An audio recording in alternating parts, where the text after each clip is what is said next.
Good morning, folks, and welcome to the Madmods workshop. We'll get started with how to create your account on Madmods for those of you who are joining here for the first time, and we can get started. So the theme for this workshop is going to be chain reaction. Okay, so that's one of the design championships themes, and last week we covered the first theme, which was obstacle courses. This time around we're going to be covering how to create simple chain reaction games. So let's get right into it. If you don't have a Madmods account yet, this is the screen that you will be seeing. The URL is play.madmods.world. Okay, you'll see a link to this in the chat so that you can click on it and be directly taken to this page. Now, the way to create an account is you click on login. If you don't already have an account, you click on sign up and you can continue with Google and then log in using your Gmail. Or if you've already signed up, then you go directly to login and then you can just continue with Google. Okay, so I click on continue with Google and I'm going to choose my account that I'll be using, and there you see I'm logged in. If you're logged in, you should be able to see your profile picture right here. Okay, now once you're logged in, you'll be able to see a lot of these different projects that have been created by different people. The author of the project will be listed down here, and all of your projects will be listed in your profile. Okay, so your profile is available from this drop down. You click on your profile icon, drop down, and you click the profile button. So all of these are going to be your projects. So I've created a sample project here for this workshop, and let me show you what we'll be working towards today. Okay, so I click on, in order to open this project, I simply click on edit project. Okay, so if I want to open a new project, I click on this plus button here on the top right, which is to create a new project in an empty world. Okay, for this workshop, I'll be using this project that I've created as a sample, and I'll help you guys work towards something like this yourselves. So once we open up the project, we give it a few seconds for it to load up. As you can see, it's a very simple thing that I've done here. Each of these things have a certain interactivity or functionality that I'll be showing you. Okay, what I've tried to do is I've tried to create a bunch of dominoes, so that when we hit one of these dominoes, they fall over and then they cause the rest of the dominoes to fall down as well. And when the last domino hits this button, it's going to shoot a ball upwards and it's going to hit this object at the top over here. Okay, and once it hits that object, it's going to start moving and then it's going to crash into this tree. Now, this is the extent to which this chain reaction works, but you can create very large chain reactions yourselves. Okay, so let me quickly give you a demo of what happens when we play this. In order to play this, you click the play button up top over here. So now I'm in the play mode, and I'll start spinning this object so that when we shoot something, try to shoot something at one of these dominoes, there is one small obstacle that we have to get rid of first. Okay, so I shoot a ball and I couldn't get to the dominoes at all because the ball got swatted away. Let me try it again. Okay, this time we went through. It's going to cause those dominoes to fall, and then it's going to shoot a ball up, and this object is going to go and crash into that tree. Okay, now I press escape. I'm back to where my game was. So let us see how we've set this up. So the first object is I have this little control object here, which is what is shooting the ball. Okay. Now what happens, how do we get the ball to shoot is what is defined in the code over here. Okay. So when A key is pressed, I'm shooting a ball. I have the code for it for this object right here. Okay, now I'm going to show you how we get into all of these things. Let me first just take you through the interface first, yeah? Now, this is the name of the project. It's called Chain Reaction. And if I want to save it, I click the drop down and I can click on the save button here. Whatever name I have given to my project, it is going to save this project as that name over here. Okay. And if I go into my profile page, I'll see that that project is saved under the same name that we have previously given it. And at a later point, if you want to open it up, you just click on the edit button and then it's going to open up your project. Now what you see here is the create mode or the game editor. Okay, if you want to play your game, you click on the play button and it's going to go full screen and you can start playing your game. You can also share projects and also access your profile from inside the game editor itself.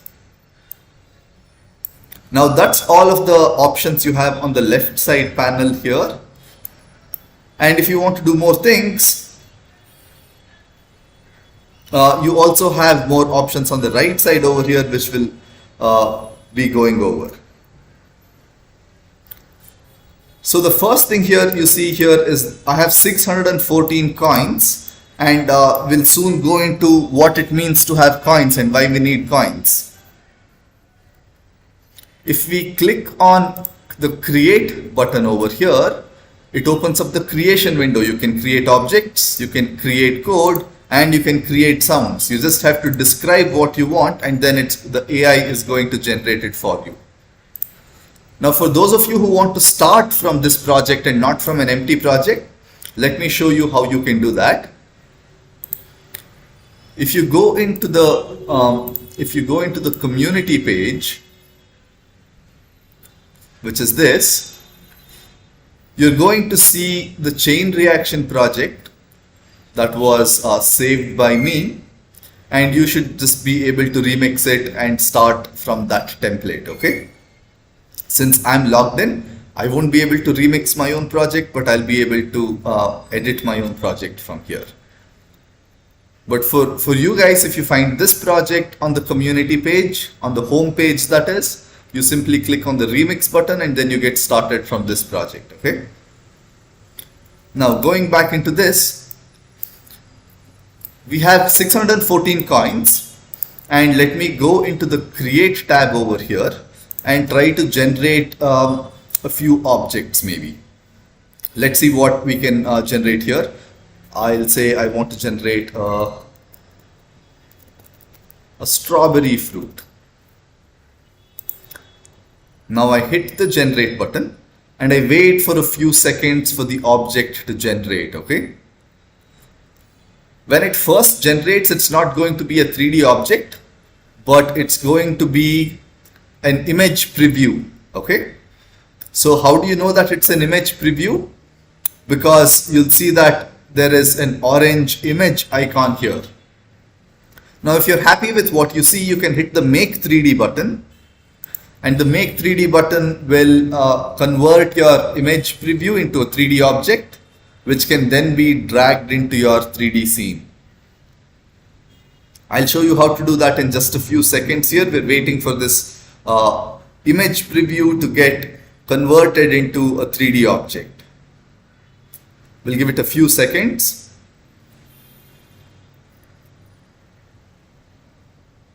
Okay, now this orange image icon has changed into a green cube icon, right? You can see that over here. That means that it is now a 3D object which can be dragged and dropped into the world. Let's try to do that. So I'm going to drag and drop it.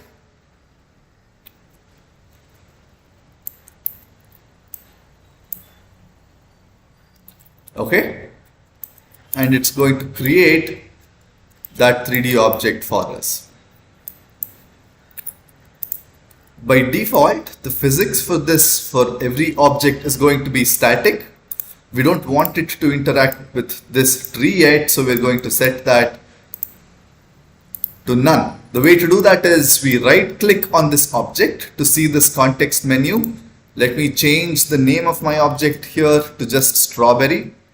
You can change the name by clicking on this pen icon. You can give it any name that you want. You can call it fruit if you like, and you can also click the clone option over here to just clone that object a couple of times if you want. You can reset it, set its mass from here as well. Okay, so let's slightly drag that out to make our object bigger a little bit, and I'm going to place them along my tree like that.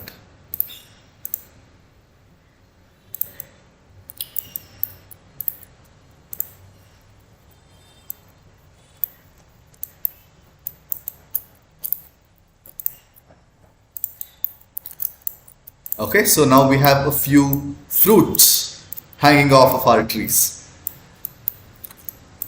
Now, by default, it's going to load into this skybox, and you'll probably have a grass ground, okay? But I have changed it in this case. The way to do that is you go into the scene tab, and right at the top you have the world settings. The world settings is by default it's going to be collapsed. If you click on it, it's going to open up these options, okay? Now these options will allow you to choose a different sky, choose a different ground as well. Let's try to do that. Let's see if we can choose a different sky for our game. So I clicked on a different skybox. Now it's going to take a few seconds before it loads up the new skybox, okay? Now this sky is much bluer than what we previously had. If you want to change the sky again to this one, which is a lot more cloudy, there you go. So this is how you would change the sky. You have about, I think, 50 plus different skies to choose from. And then you can do the same for the ground as well. You can choose amongst these different options that you have over here to change the material of the ground.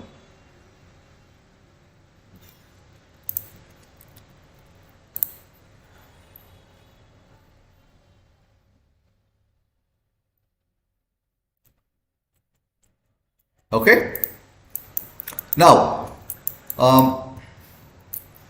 let's get ahead here. We've already covered what these coins are for. Now previously we had 614 coins, if you remember, and now we have 612. That's because we've already generated a few things over here. Now let's try to generate a few more things. Let's make it such that these strawberries that we have here are also automatically rotating when we play, okay? Now in order to do that, in order to be able to generate any code, you first have to select an object, because the code is going to be generated for that object, okay? So let me say make it rotate, yeah? And this is the code tab. I click on generate code and we'll wait for it to generate the code to make it rotate, okay? It says valid code generated, okay? We can click on it to view the code. It says it has created a block to make your object spin around at a speed of 90 degrees per second. Let's see what that code looks like. I click on it, I get taken to the code editor, okay?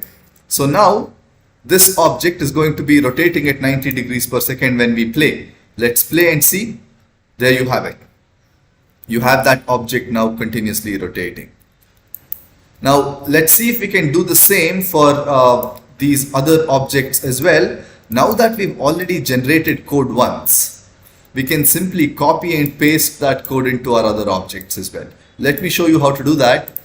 Now, so you go into the code that you want to copy, you right click and you copy blocks. Okay, you right click in your code editor. This is the code editor for this object, and we copy blocks. Okay, and now we come into this, the second strawberry we have here, which has no code currently, and we simply paste it. We do the same for this object as well. We simply paste it. And now when we play our game, all three of these strawberries should be rotating. Okay.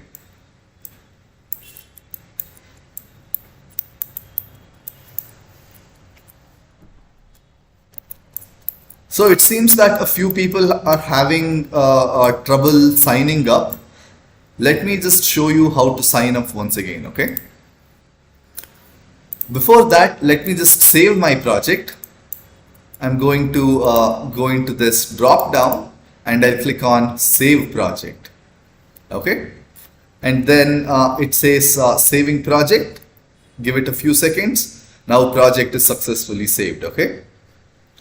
So if we go back into this page, which is your home page, you'll notice that the chain reaction project has been now updated. We can already see a couple of strawberries here, and the floor has also been changed.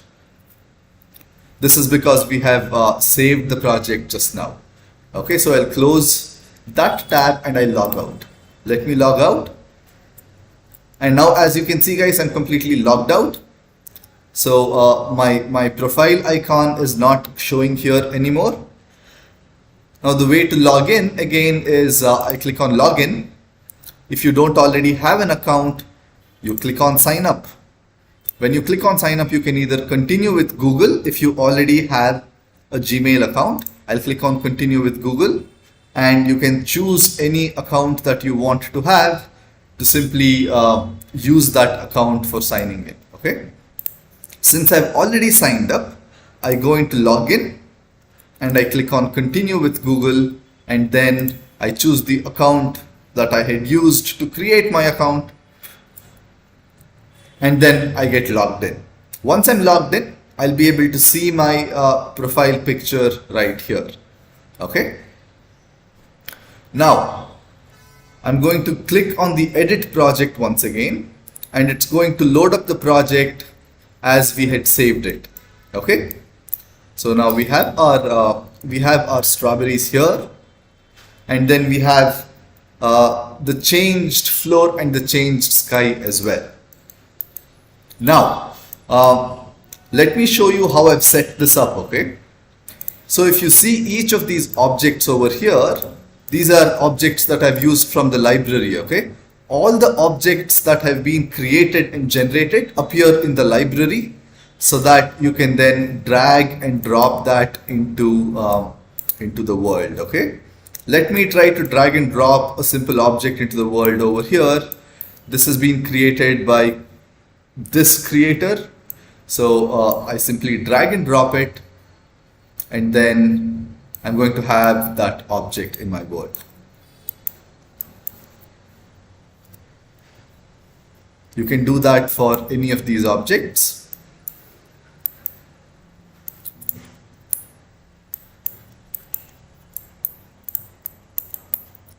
And once an object has been created and it is in your scene, you can click on that object and you can scale it by using the corner handles, and then you can rotate it by using these small cylindrical handles that you will find on the edges. To move an object, you have these arrow keys. I'm sorry, arrow handles, not arrow keys. And by default, each object is going to be of static physics type. Okay. If it is static, that means that physics is not enabled, so therefore these objects can float in the air and so on. If I enable physics for it, if I make the physics dynamic, you'll notice that that object falls to the ground.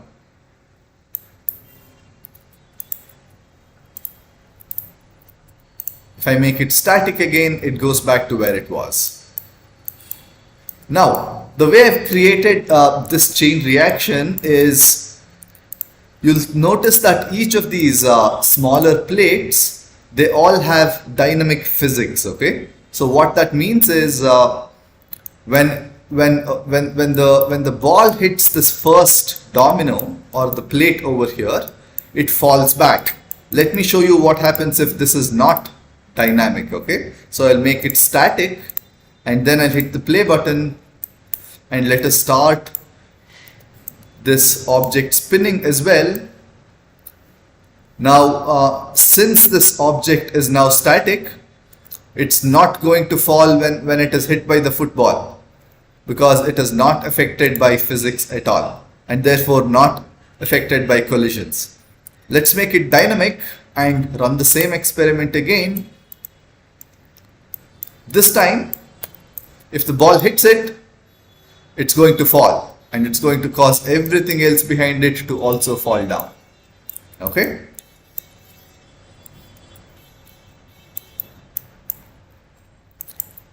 Now the way I'm moving my camera here, guys, is if you hold the right click and drag, it's going to pan. If you hold the left click and drag, it is going to look around, and then if you scroll your mouse, it's going to zoom in and zoom out. Okay? And clicking on objects brings that object to focus. So you can simply click on these different objects and just focus on those objects like that as well. So let's go into this ball shooter that we have over here, and let's look at the code for it. The code for it is simple. We have just a few blocks. When A is pressed, we create an object called ball1, which is this sphere. We can create any object. We are creating a sphere in this case. Okay. The material for that is this sport material. You can choose from different materials right here. I have chosen this material so that it looks like a football. Okay. And we're going to create that object at the position of this current object. So wherever this object is, wherever the shooter object is, that's where the ball is going to be created from. And then we're going to apply a force to the ball.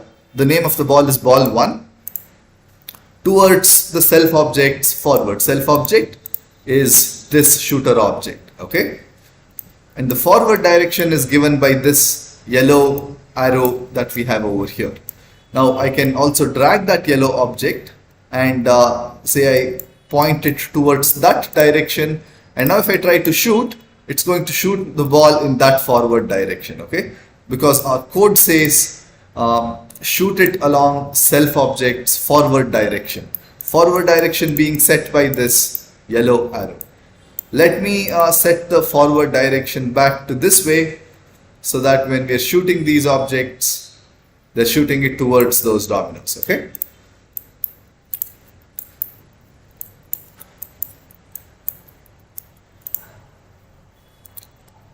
Are there any questions, guys? I'll pause here for a brief moment and maybe take a few questions. Okay.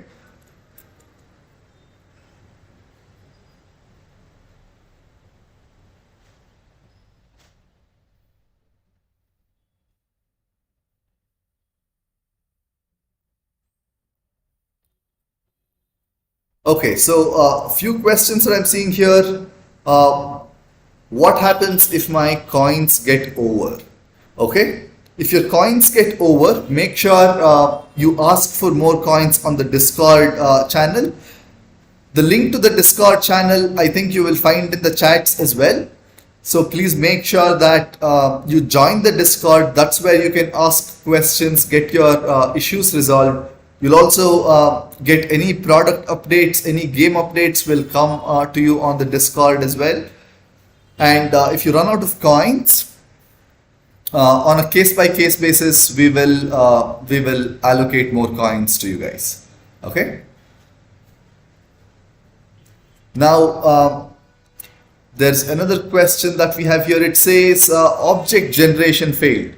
Okay. So guys, if it says object generation failed, that means you either don't have enough credits or enough coins. If your coins go down back to zero, if you use up all your coins, then you will not be able to generate newer objects. However, you can still use the library objects that other people are generating, and then you can still use them to create games, okay? But you will not be able to generate new objects. So if you be prudent when you use coins. Using these coins costs money, so don't make sure that you're not generating a lot of different things that you perhaps don't want to use. Think about what you want to create, what sort of game you want to create, and what objects you're likely going to need, and then create or generate objects accordingly, okay? Object generation takes coins, code generation takes coins as well, and you can also generate sounds, and that also takes coins. Let us see if we can if we can create a sound here, and I'll also show you how to play sounds, okay? Let us I want to create a new sound which is gunshot, and I want the duration of my sound to play for 2 seconds, okay? Now I'll hit the generate button. Let's wait for the sound to get generated.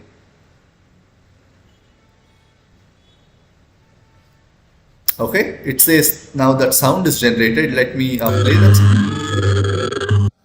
Not a great gun sound at all. So I'm going to generate it once again. This time I'm going to be more descriptive about the sound that I wanted to generate.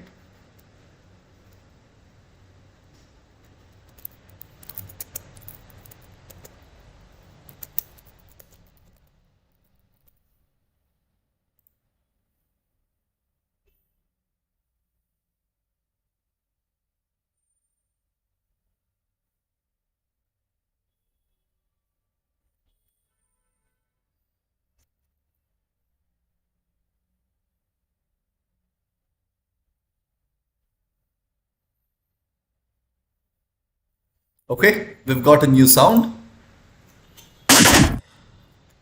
I'm not sure if you guys could hear that, but that sound is much better than the previous sound that we had. Few more questions. What are the ways to earn coins? Currently, you have to request for coins as and when you run out of coins, but we are working on ways where you can automatically earn coins by creating new projects, remixing projects, liking other people's projects and things like that. That update has not been pushed yet, but once that update is in place, we will let you know. Can you tell me the Discord server link again? It is pinned to the chat, guys. You can find the Discord server link. You click on it, create your Discord account, and then you'll be in the server, okay?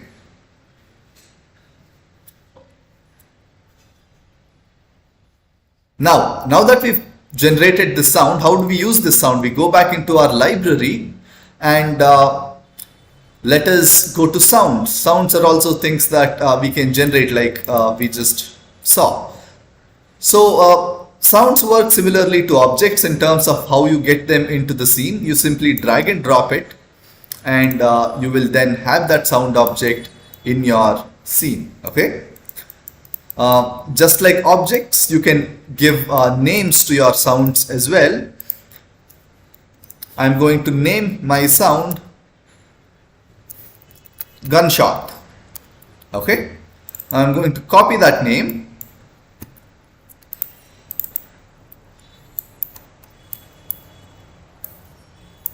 and I'm going to use it in my code over here, so that whenever I press the A button, it is shooting this ball but also playing a sound. Now how do we do that? We go into the sounds category and we simply click on play sound. And the name of the sound that we want to play is gunshot. And now if I play and I press the A button, it's going to shoot, and then it's also going to play that gunshot sound for me, okay? Now I was seeing that there's a little bit of a delay in playing the sound, so what I can do is I'll use this slightly more advanced play sound code block. This allows me to to specify the timing from which I want to play my sound. Now, if you remember, we created this gunshot as a 2-second clip. So in order for me to offset that delay, I'm going to start from 1 second and play it up to 2 seconds. Okay. So now,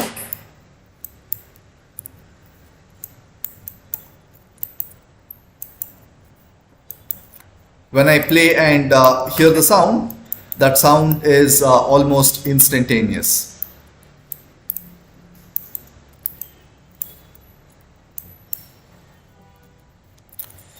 Let's see if we can also make it such that the ball that we are shooting is shot much faster, right? We can control the speed of how fast the ball is being shot forward by changing the speed parameter here. So we're applying a force to the ball towards its forward direction, right? By 30 units is the amount of force that we're applying. Let's make it 60 and see if the ball gets shot much faster. Okay. Now, if I press the A button, it should get shot much faster.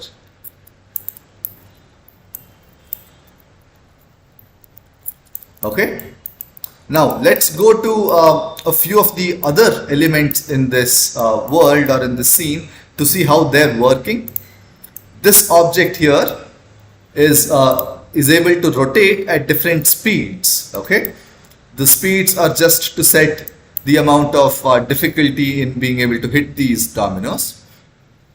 When key 1 is pressed, I set the speed to 90 and I rotate it at speed being 90. When key 2 is pressed, I rotate it at a higher speed, which is, I've set the speed to 180. Speed here is a variable. Okay, the way to create a variable is you go into variables, click on create variables, and you can just create new underscore speed, and there you have it. You'll have a new speed that you can now set to different values and change it up as you like. Okay, so pressing 1, 2, 3, 4 will set the speed of the rotation of this object to different values. Okay, now I'll press the 1 key. You'll notice that it is spinning very slowly. Let me press 2. The speed increases. 3 increases even more, and 4 it increases by quite a lot. Let's see if we can add another block, another speed level, which is 5. What I'll do is I'll simply copy this block by selecting this block and pressing Ctrl C. In fact, let me not copy it. Let me show you how to do this from scratch. I'll go to my events category and find this block over here which says when key A is pressed. Okay, now I'll change A to 5 instead so that it reads when key 5 is pressed, right? And that is the new speed level that I want to create. Now what I'll do is I already have a variable called speed, so I'm going to set the variable speed to a new value. Okay, and now that new value I'm going to find from my math blocks. Now this is going to be 720. Okay, the speed is now double of what was the highest previous speed. Now in order to rotate anything or move objects, you go into the motion category where you have your rotate, move, and all of these different blocks that deal with moving objects. And we are going to set the speed instead of 90, which is the default. I'm going to set it to the variable speed. Okay, so now when we press 5, it should be spinning super fast. 3, this was 4, and now this is 5. Now 5, as you can see, is rotating it along a whole new axis. That's because there is some problem with our code. Okay, let's see what the problem in our code was. Okay, the problem seems to be that we are spinning it along the wrong axis. Now let's check this out. Now there you have it. It's spinning it at a really fast pace.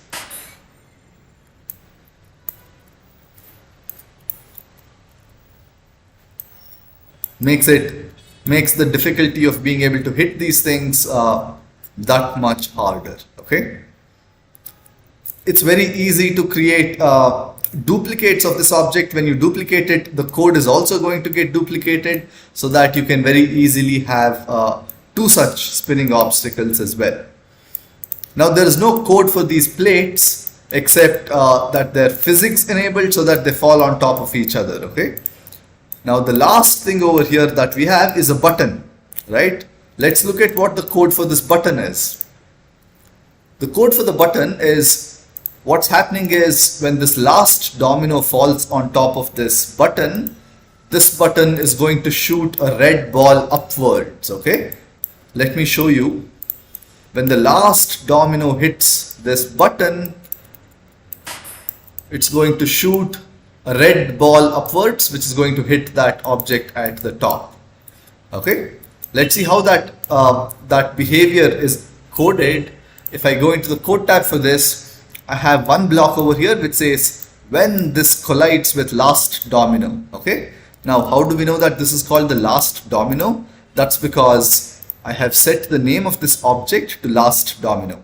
So when the last domino falls, it's going to trigger an event which is a collision event. So now we go into the events and we have this: when this collides with the last domino, we're going to create an object called ball2, which is going to be a red color glossy ball, and we're going to apply a force to it towards the up direction. Okay, towards the up direction by 100 units. Now that object is called ball2, so that it is shot upwards and it hits this object, right? Now what happens when ball2 hits this object?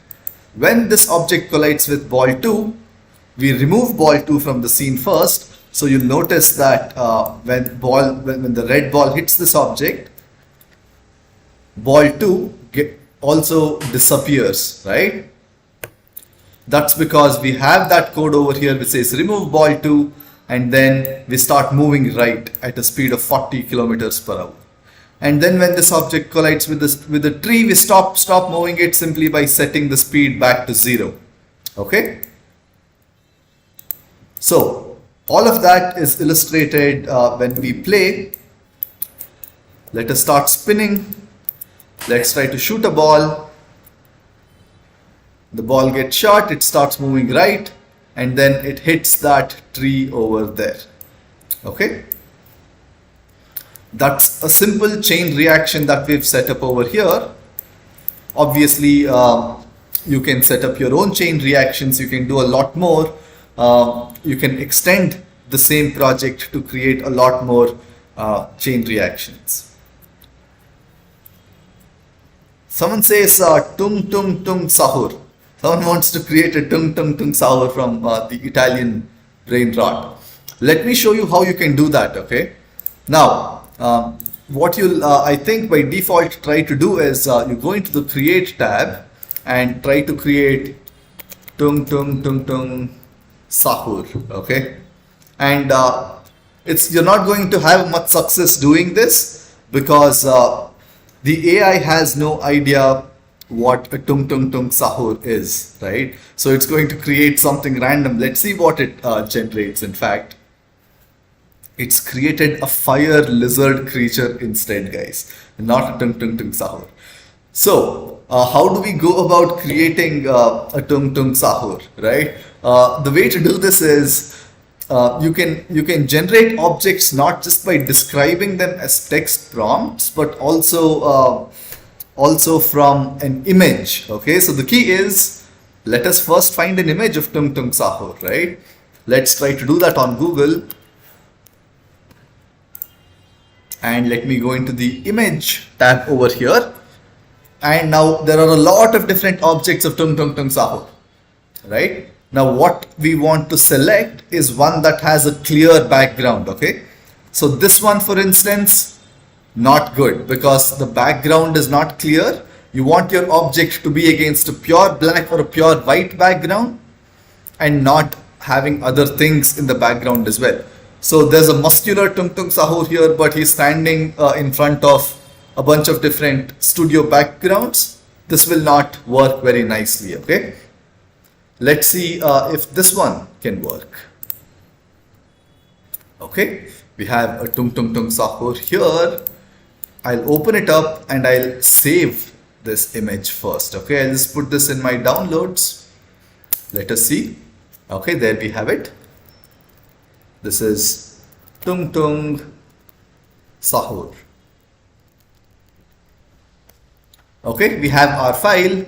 Now what we can do is we come into the object Goku. Someone says they want a Goku. Okay, I think someone's already made a Goku. You can find it in the library. Someone wants a tralala or tralala. Great stuff, guys. Amazing. What I did here, guys, was there's this button over here which is upload image. Okay, so if you don't want to type it out, you can upload the image. Now here's the image that we just got from Google. I'm going to upload that image, and let me hit on the generate button here. Okay, now hopefully it's going to generate something that we want. Okay, so this is the image preview to begin with. Now let's click on make 3D and let us see what it does.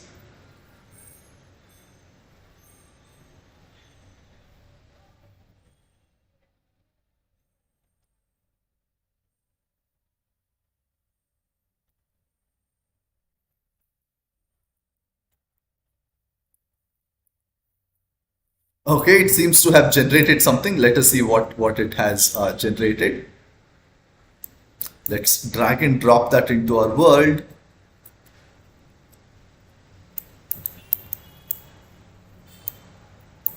Okay, there we have it. A tung tung tung sahur, guys. Currently, we're not able to animate our tung tung sahur yet. But this is something that we're working on. We'll soon be able to animate all your favorite characters as well. Okay. Let us see if there's some other requests. Zenitsu Agatsuma. Okay, I've never heard of this, but let's give it a shot nonetheless.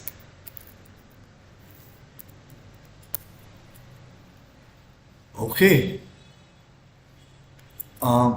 First would be to find a clean image of Zenitsu. Let us see if we can find a clean image against a pure white or a black background. We can even search for it.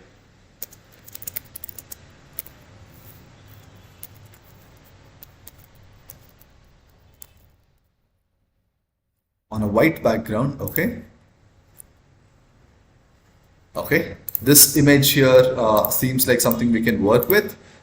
Let's see what happens when we try to make it a 3D object.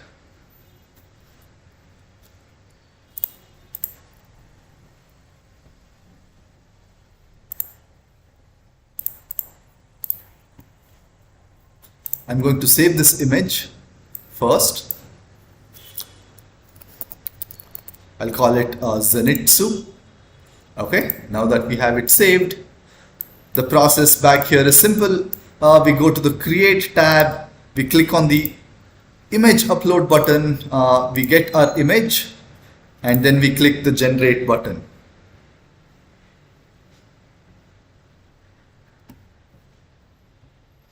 We'll hit make 3D and let's try to do Bombardino Crocodilo. Someone's asking for a Bombardino Crocodilo. Let's see if we can get this one as well.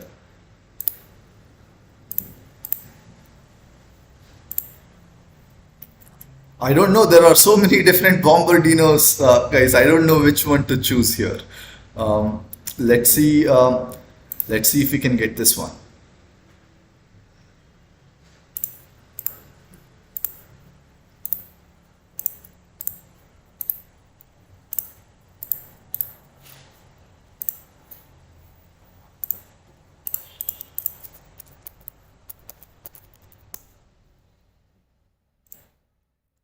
Okay, we have our Zenitsu. Let us see if we drag and drop that into our world.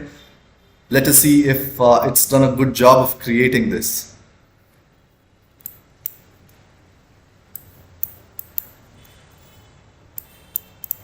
Okay, not bad, I would say, but some of the face details are lost, if you can see. Right now, that's because we couldn't find a high-res image of Zenitsu, but you can try to find any image off of Google, and if you find a nice image, it's going to do a good job of generating it as well. Let's try to do one more before we move into other things. We have this Bombardino Crocodilo. Let us see if we can get Bombardino Crocodilo to generate a nice 3D object for us here, okay?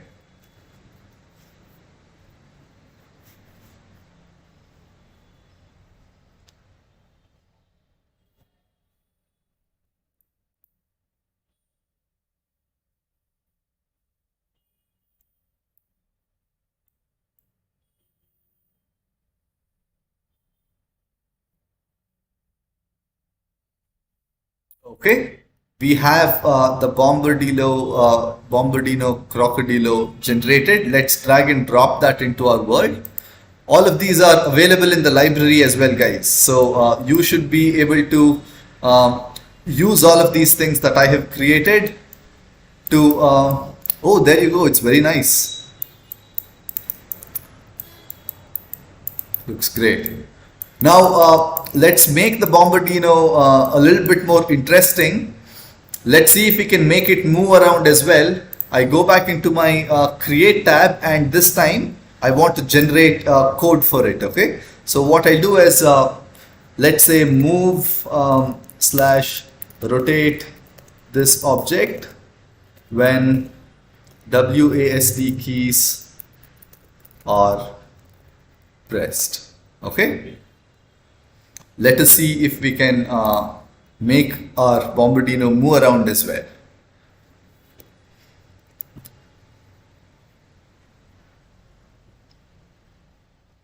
Now it's going to generate code for it to make it such that it's able to move around when we press the WASD keys. Okay. Now once again, forward direction is set by the yellow arrow here. So I'm just going to make it such that it points forward. Valid code generated. Great stuff. Let us see what happens when we try to move it. Okay, there we have it. It's able to move, but it's moving very, very slowly, right? Now I select this object again, and I'll make it such that make it move much faster. Okay, I'm going to type that in, and I'll hit the generate button again. Now let's wait for it to see if it's going to make it faster.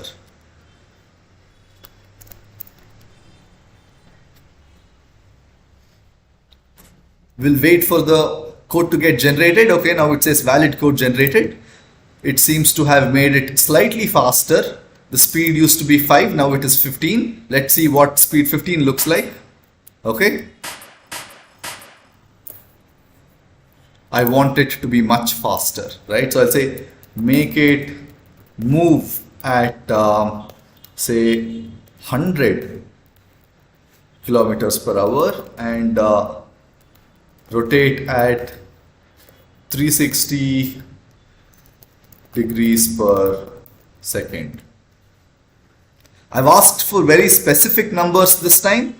I've said make it move at 100 kilometers per hour and rotate at 360 degrees per second. Okay, now it's going to be really fast when we do this. I hope I'm going to be able to control it. Let's see what it has done. So it has set the speed properly. The rotation speed is also set properly. Let's see if we can move this. Whoa! Super fast. Okay. Let's see if we can also make it do a few other things as well. Okay. Now, one of the things here is, let me change this key to something else. Just give me a second. Let's see if we can make Bombardino also shoot while we are at it, right? While we're moving ahead. We'll say also make it shoot a green ball forward when F key is pressed. Okay, let's see what that does.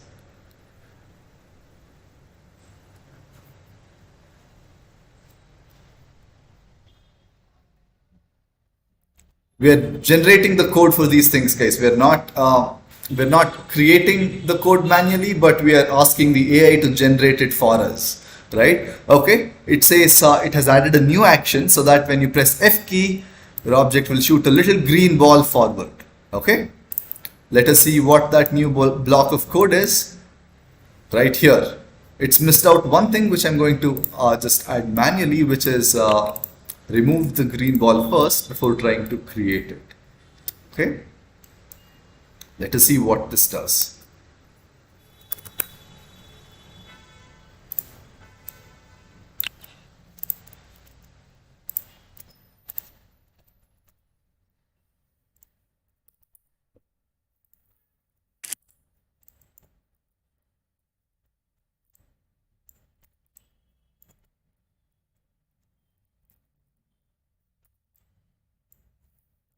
Not able to control it very well, so I'm going to just make the speed slightly lesser. I'm going to set it at 180 instead of 360. Okay, that's too fast for me to be able to control it. Now let's see if we're able to control it a lot better. Yeah, there we go. And when I press the F button, it's going to shoot a ball forward. I want the ball to be much larger than that, so what we can do is go back into the code here. Now the sphere, which is the ball that it is trying to shoot, is 0.5, 0.5 and 0.5 in length, width and height, right? Let's try to make it a lot bigger than that. Let me make it 3, 3 and 3. Okay. So now it's going to shoot a much larger ball as well. Let me also make my Bombardino also larger to match that. And I'll show you how we can change, right? Like we're shooting a green color ball here, but let's see how we can, shoot something else as well. Let's say I want to shoot a different colored ball. You can simply click on this color swatch and choose a different color as well. Let me try to make it blue. So now it's going to shoot a blue color ball.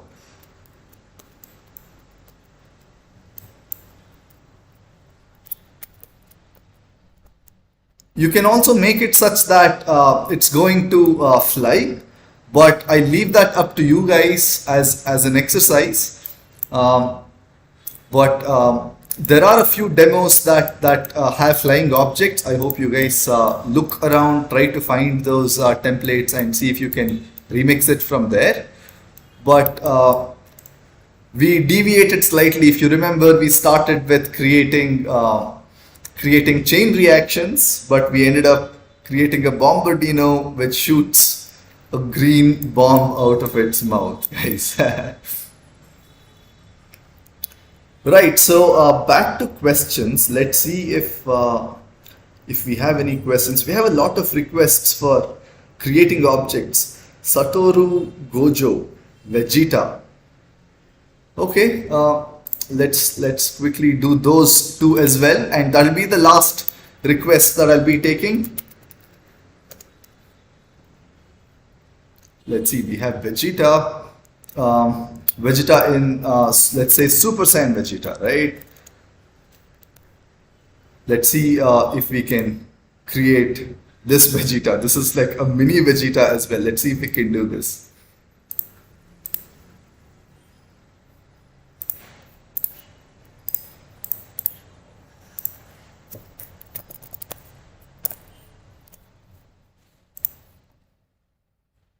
So back to creating objects. I click on the plus button, choose my image, hit the generate button.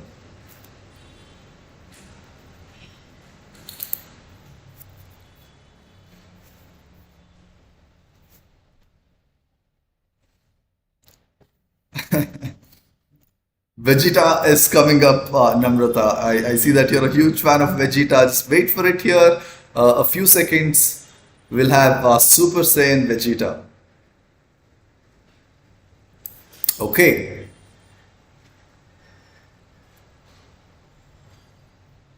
Oops, it created a Dragon Ball card instead.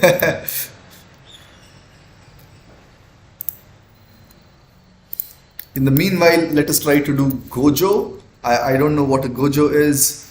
Satoru Gojo. Okay. Someone wants to create a Satoru Gojo. Okay. Guys, I don't know which one of these is a Satoru Gojo. Okay, I'm assuming that this is the one. I try to just create this. Okay.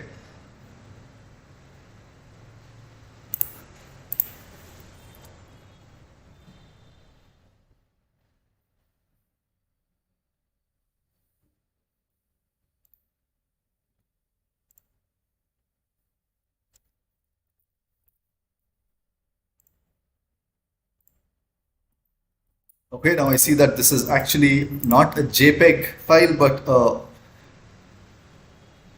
a WebP file. I'll have to convert it to a JPEG, but I'll do that shortly. We'll be wrapping up the workshop. I hope I gave you guys an idea of how to do different things on the platform. Also, now that we've created all this, let me just save it before we wrap up the workshop. I clicked on save so that in the community project, if you see, we should now actually have the new project saved, okay, with our Italian brain rot characters in there and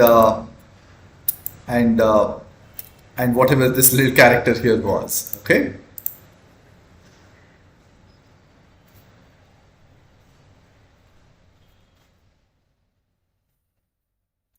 Okay, now that we've saved this project, let me show you how you can find it and start playing with it from there. Let me first go to the community page. Okay, community page is simply the home page, which is play.madmods.world, and here I'll just click on refresh, and here's the project that we have saved, right? Chain reaction, you can see that it has the Italian brain rot characters. And if you want to be able to remix this project, you click on the remix button and then you're good to go. So to publish a project is to simply save it. Okay, so as soon as you save your project, it's going to appear over here for other people to be able to find and remix as well.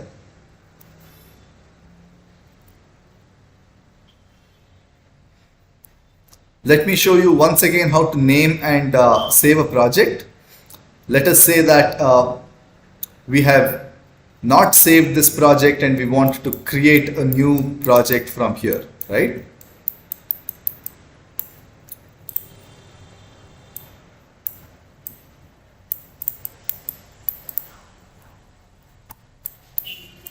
So what we can do is first name the project. Okay, I'm going to name my project brain rot. Okay, and then I click on the save button here. Now once I do that, if the project was saved successfully, I can simply go into the community page or the home page and find that the brain rot project is now saved. Okay, here you see the brain rot project is saved.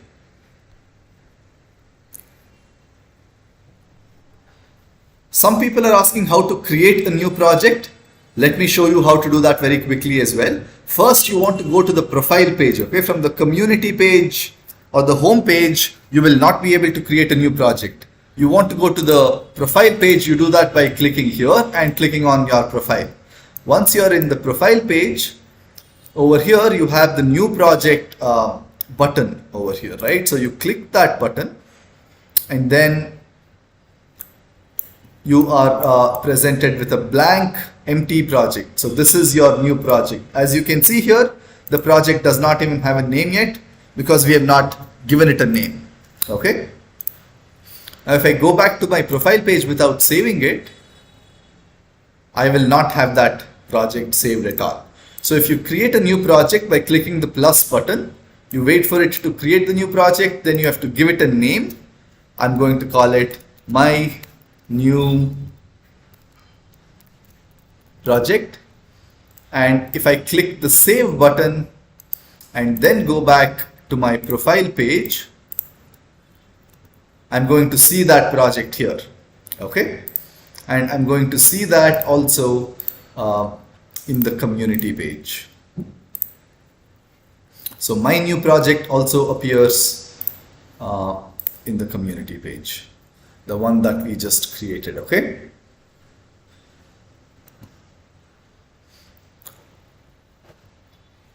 So that's it for the workshop. Let me see if I can take just a couple of more questions before we wrap up today's workshop.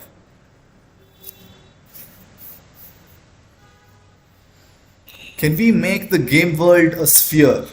Currently, you can't make the game world a sphere, but you can. It has to be a flat plane currently, but you can change the size of your sphere. Okay, of your terrain, of your ground, that is. And you would do that by basically changing the ground size like so. Okay. You can make it as small as you want or as big as you want. You can also set the gravity over here. This is not something that I showed you, but let me quickly demonstrate what that does.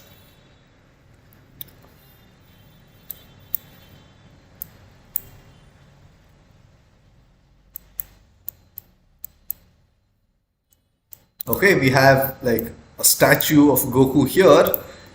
Now, if I have dynamic physics enabled on my object, and let us say I've set my gravity to a very low value like this, right? Like 1 instead of normal 10. You'll notice that the object falls to the ground very, very slowly, as if we are on the moon or something, okay? But if I increase the gravity all the way, and then if I try to do this, it falls much faster to the ground, okay?